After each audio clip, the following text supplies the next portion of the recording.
Сәлеметсіздер ме, құрметті магистранттар, сіздермен бірге Нұрмағамбет Ақжан Ертайқызы, қазақ тілі мен әдебиеті пәнінің мұғалімі.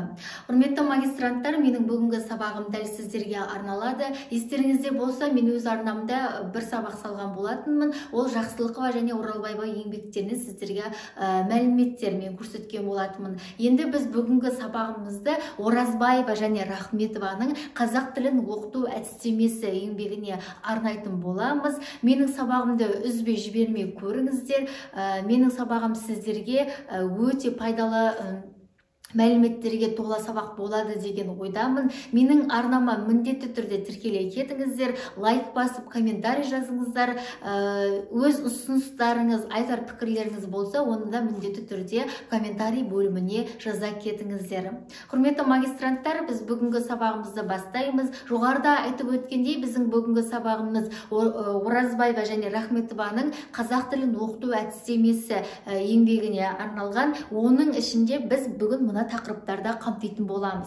Бірінші, қазақ тілін оқытуда тілдік қарым-қатынастың атқаратын рөлі. Екінші, тілдік қарым-қатынастың негізгі құрамы. Үшінші, тілдік қарым-қатынастың құбылысына қарай түрлері. Төртінші, сөйлесім әрекеттері. Бесінші, жазылым. Біз бүгін осы 5 тақырыпты сіздермен бірге қамтитын және де қарастыратын боламыз. Менімен бірге болыңыздар. Бұл сабақты міндетті түрде соңына дейін көріңіздер. Сіздер үшін өте пайдалы ақпараттарға толы болмақ. Ендеше біз бүгінгі сабағымызды бастаймыз. Біздің бүгінгі сабағымыздың бірінші тақырыбы қазақ тілін оқытуда тілдік қарым-қатынастың атқаратын рөлі. Осы қазақ тілін оқытуда тілдік қарым-қатынастың атқаратын рөлін бірде-бір зерттеген ғалым ол Шубин болды. Шубин шет тілдерін оқытудың мақсаты мен мазмұнын, әдіс-тәсілдерін, оны қалай үйрету керек, қалай сіздерге тиімді әдіс-тәсілдермен беру керек, олардың мазмұндық жоспарын, тілдік қарым-қатынас қалай беріледі, соның барлығын бірден-бір зерттеген ғалым осы Шубин болды. Шубин тілдік қарым-қатынастың тілсіз қарым-қатынастан бірнеше айырмашылығын көрсетті. Ең бірінші, тілдік қарым-қатынастың тілсіз қарым-қатынастан ең бірінші айырмашылығы ол бірінші әмбебап. Тілдік қарым-қатынас бірінші әмбебап қатынас. Екіншіден ол жан-жақты қарым-қатынас. Үшіншіден мынау тілдік қарым-қатынас тілсіз қарым-қатынастан үнемі бірінші кезеңде тұрады, үнемі бірінші орында. Яғни тілдік қарым-қатынастың тілсіз қарым-қатынастан айырмашылығы: бірінші, тілдік қарым-қатынас әмбебап; екінші, тілдік қарым-қатынас жан-жақты; үшінші, тілдік қарым-қатынас тілсіз қарым-қатынасқа қарағанда ол міндетті түрде бірінші орында болады. Енді бұл тілдік қарым-қатынас өз ішінде негізгі құрамына бөлінеді. Тілдік қарым-қатынастың негізгі құрамы қандай? Соған тоқтала өтейік. Тілдік қарым-қатынастың негізгі құрамы: бірінші, ақпаратты хабарлайтын қарым-қатынас, ол баяншы деп аталынады. Тілдік қарым-қатынастың, қараңыздар, негізгі құрамы. Бірінші, баяншы. Баяншы дегеніміз ақпаратты хабарлаушы. Ақпаратты хабарлайтын қарым-қатынас бізде баяншы. Екінші, тұлғалар. Тұлғалар дегеніміз, ол ақпаратты жеткізетін қарым-қатынас. Ақпаратты жеткізетін қарым-қатынас. Үшінші, қабылдаушы, ол ақпаратта не деректі екенін көрсететін қарым-қатынас. Яғни біздің тілдік қарым-қатынасымыздың негізгі құрамы мыналар: бірінші, ақпаратты хабарлайтын қарым-қатынас бізде баяншы; екінші, ақпаратты жеткізетін қарым-қатынас бізде тұлғалар деп аталады; үшінші, ақпаратты не деректі екенін көрсететін қарым-қатынас бізде қабылдаушы деп аталады. Енді тілдік қарым-қатынаста қазақ тілін оқыту әдістемесінде мынау Хабарлауды, мына хабарлау баяншыны, хабарлауды біз трансмиссия деп атаймыз. Трансмиссия. Ал екінші мынау қабылдауды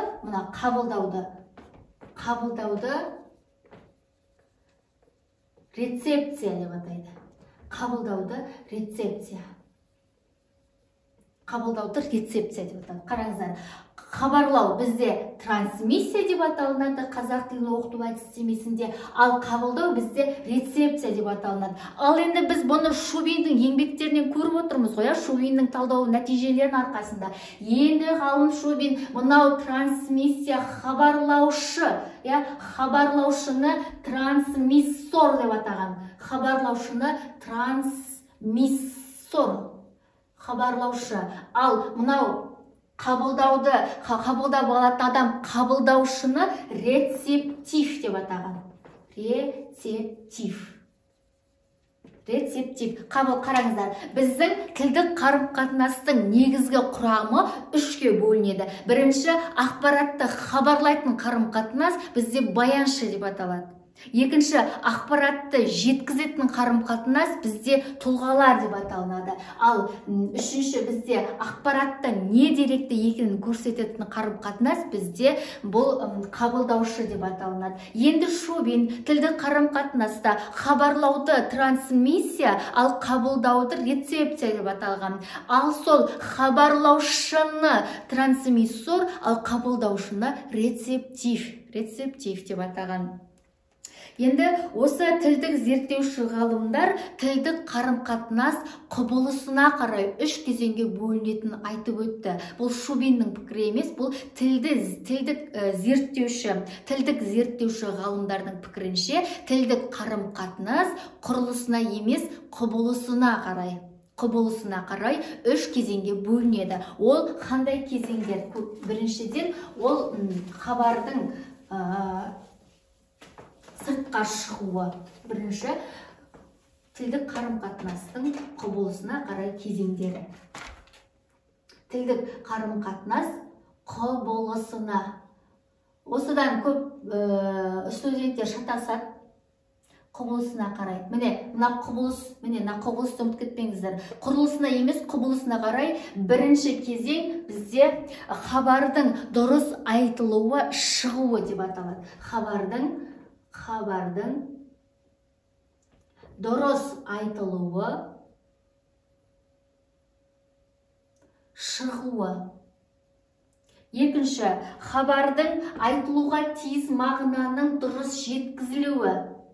Айтылуға тиіс мағынаның, сіздерге көрініп тұр деп ойлаймын, тиіс мағынаның дұрыс жеткізілуі. Үшінші, әңгімелесуші деп аталады. Әңгімелесуші. Қараңыздар, тілдік қарым-қатынас құбылысына қарай бірінші хабардың дұрыс айтылуы, шығуы, екінші хабардың дұрыс жеткізілуі, үшінші әңгімелесуші деп бөлінеді. Ал жалпы бұл тілдік қарым-қатынас 5 кезеңнен тұрады. Ол бірінші хабардың пайда болуы, екінші хабардың сыртқа шығуы, үшінші хабардың жеткізілуі, төртінші хабардың қабылдануы, бесінші хабардың жауабы. Яғни былай қарап тұрсақ, ең бірінші дұрыс біз хабар деп тұрғанымыз бұл біздің ойымыз. Яғни бірінші ой айтылмай тұрып не істейді? Бірінші ой пайда болады. Санамызда, миымызда бірінші ой пайда болады. Сол ойды біз ойлағаннан кейін біз сол ойымызды ауыз арқылы сыртқа шығарамыз біреуге. Одан кейін біз ол хабарды сыртқа шығарғаннан кейін жан-жаққа таратып жұртқа жеткіземіз. Ол хабарды, ол естіген хабарды, жеткізілген хабарды тыңдаған адам өзіне қабылдайды. Сол қабылдағаннан кейін барып, сол берілген хабарға сай өз жауабын береді. Яғни бізде тілдік қарым-қатынас жалпы 5 кезеңнен тұрады. Бірінші хабардың пайда болуы, екінші хабардың сыртқа шығуы, үшінші хабардың жеткізілуі, төртінші хабардың қабылдануы, бесінші хабардың жауабы деп аталынады. Ал жалпы тілдік қатынас, ауызша тілдік қатынас және де жазбаша тілдік қатынас деп екіге бөлінеді. Жазып алыңыздар, тілдік қатынас ауызша және жазбаша деп екіге бөлінеді. Ал ауызша тілдік қатынас өз ішінде дыбыстық қатынас деп, ал жазбаша қатынас таңбалық қатынас деп өз ішінде бөлінеді. Яғни біздің тілдік қатынасымыз жаңа ауызша және жазбаша деп бөлдік қой. Ауызша және де жазбаша. Енді осы жазбаша тілдік қатынас мына ішінде дыбыстық деп бөлінді өз ішінде. Ал мынау таңбалық деп бөлінді. Яғни ауызша дегеніміз айту, есту ғой, ал дыбыс, ал жазбаша оны жазу. Енді дыбыстық қарым-қатынас өз ішінде айту және тыңдау деп екіге бөлінеді. Айту және де тыңдау деп екіге бөлінеді. Ал таңбалық қатынас өз ішінде жазу және де оқу деп бөлінеді. Жазу, оқу. Қараңыздар, тілдік қатынас, ауызша тілдік қатынас және де жазбаша тілдік қатынас деп екіге бөлінеді. Ауызша тілдік қатынас өз ішінде дыбыстық тілдік қатынас деп, жазбаша тілдік қатынас өз ішінде таңбалық тілдік қатынас деп екіге бөлінеді. Дыбыстық қатынас соның ішінде өз ішінде екіге бөлінеді, айту және тыңдау деп, таңбалық қатынас өз ішінде жазу және оқу деп екіге бөлінеді. Жалпы бұл тілдік қарым-қатынас дегеніміздің барлығы оқушылар сөйлесім әрекеттері. Сөйлесім әрекеттері. Сөйлесім әрекеттері дегеніміз не? Олар айту, тыңдау, оқу және де жазу. Сөйлесім әрекеттері. Міне, сөйлесім әрекеттері.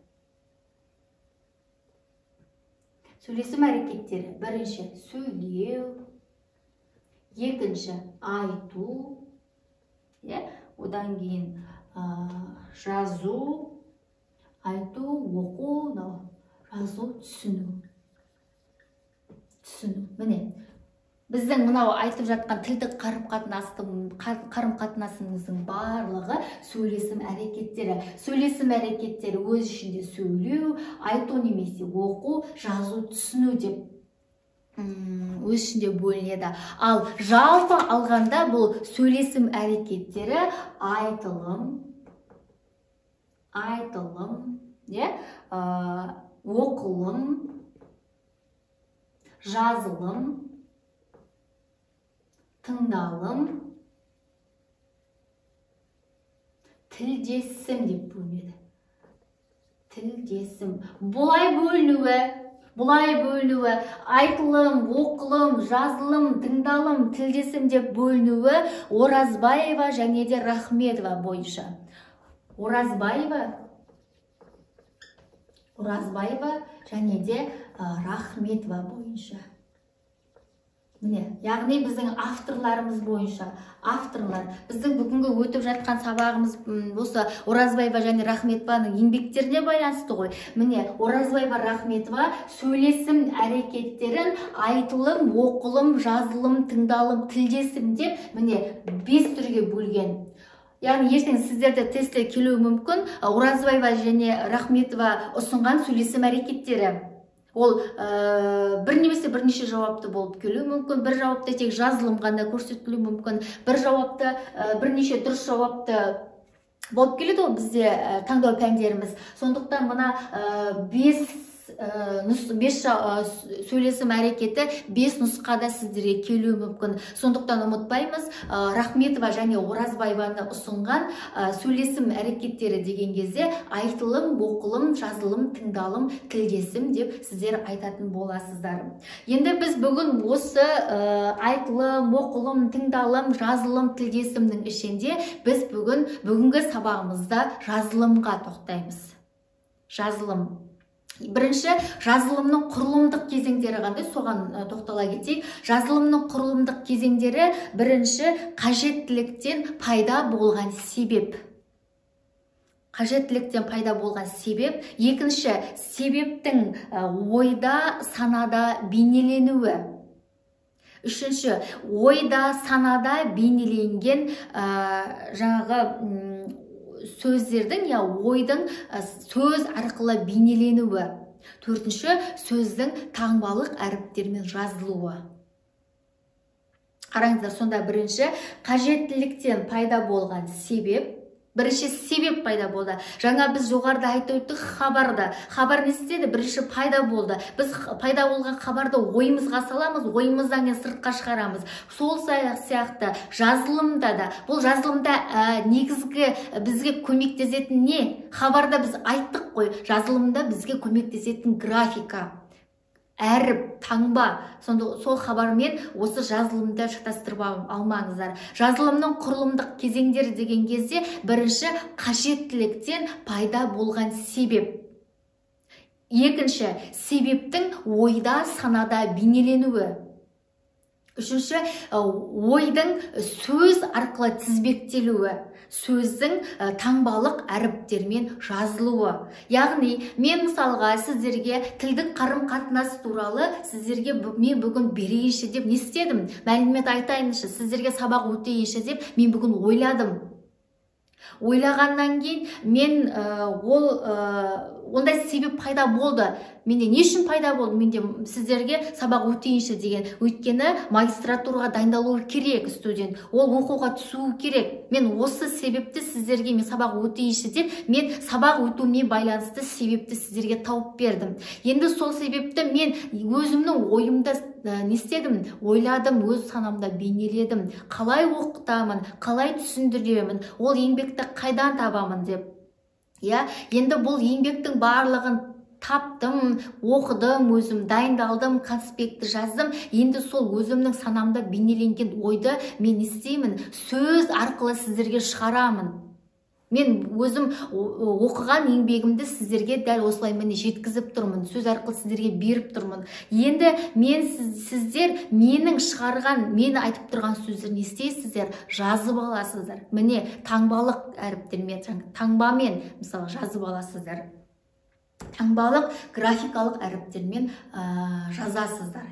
Осыны ұмытпаймыз. Жазылымның құрылымдық кезеңдері деген кезде: бірінші, қажеттіліктен пайда болған себеп дейсіздер. Екінші, себептің ойда, санада бейнеленуі дейсіздер. Үшінші, ойдың сөзбен тізбектелуі дейсіздер. Төртінші, сөздің графикалық әріптермен таңбалануы дейсіздер.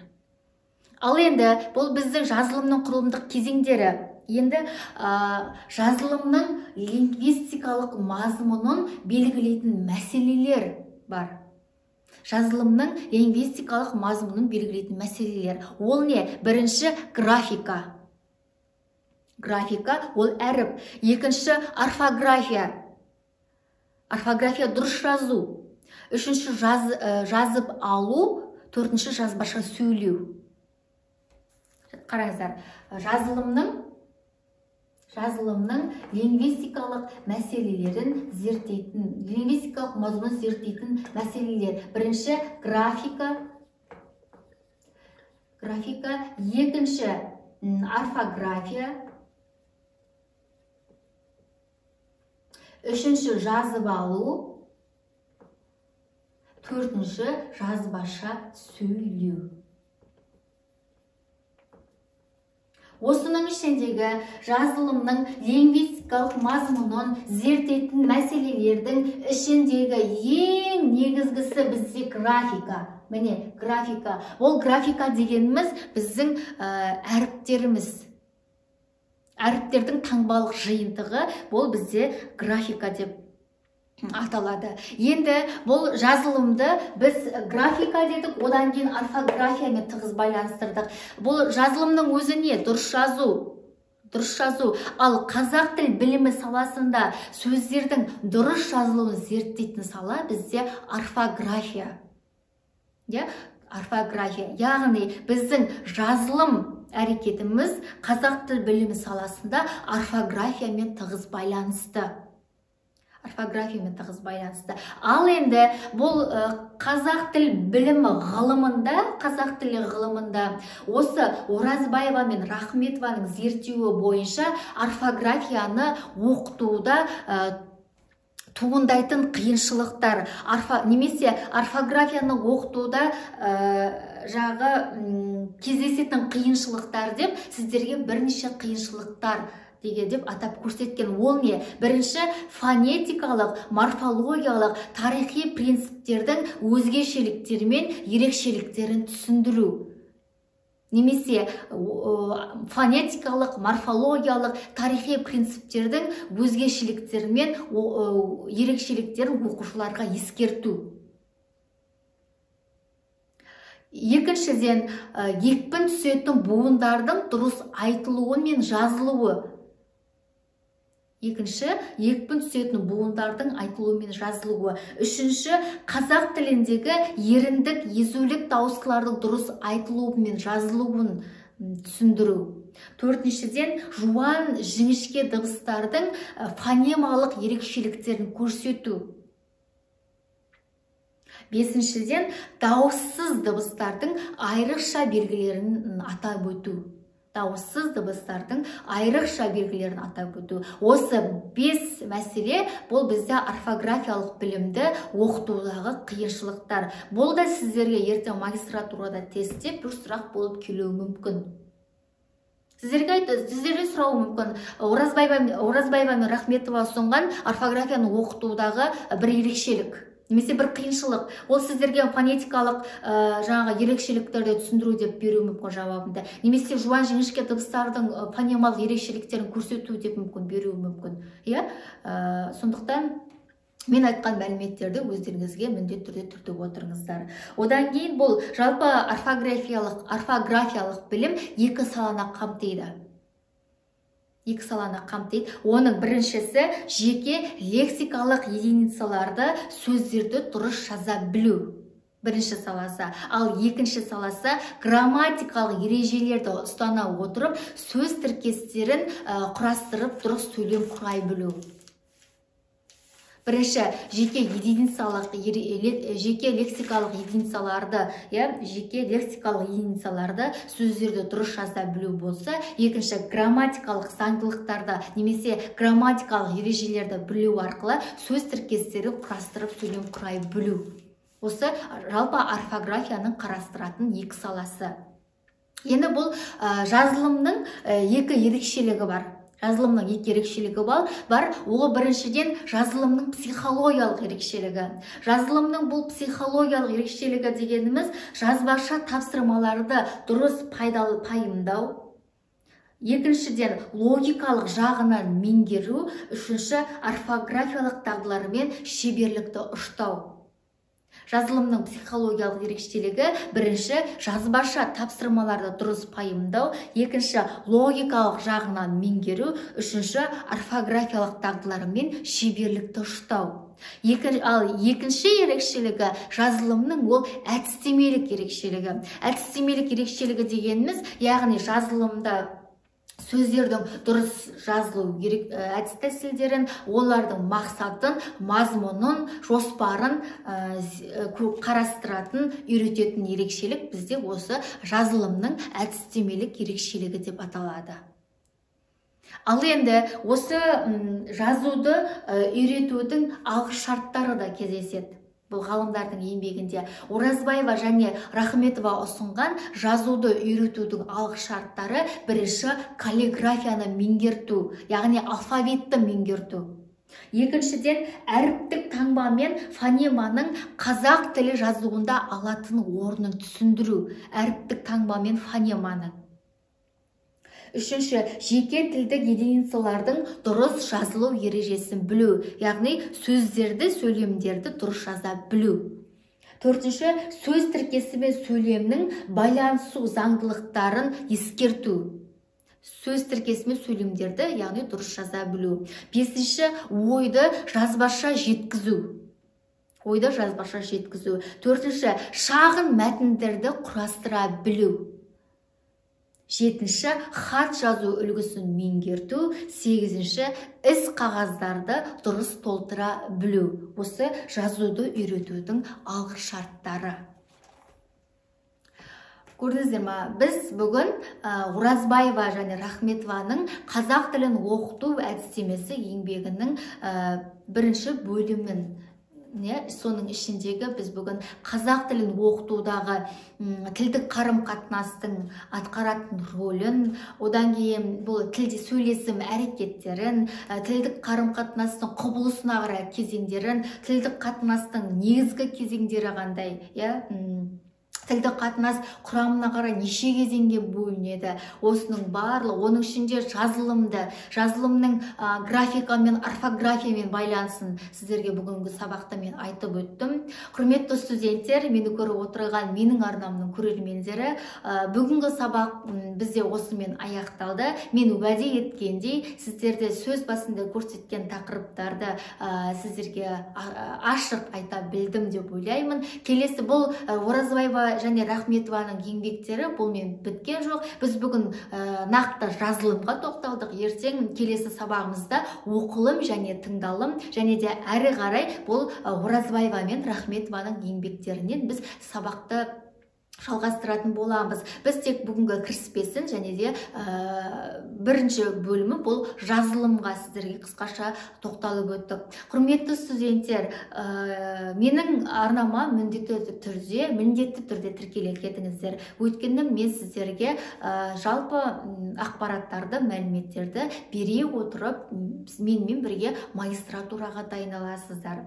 Әрине барлықтарыңызға Қазақстанның ең жоғарғы оқу орындарында магистратуралық білімді алуға шын жүректен тілектеспін. Менің арнаммен менімен бірге болыңыздар. Дайындықты дәл бүгіннен, дәл қазіргі сәттен бастаңыздар. Өйткені барлық білім кітапта, барлық жетістіктің, жемістің нәтижесі тек қана алға қойған мақсатта және де еңбекте, дайындықта. Сондықтан магистратураға дайындалуды дәл бүгіннен, дәл қазірден және менімен бастаңыз. Білім шыңына менімен бірге биікке жетейік, биіктерден көріне берейік.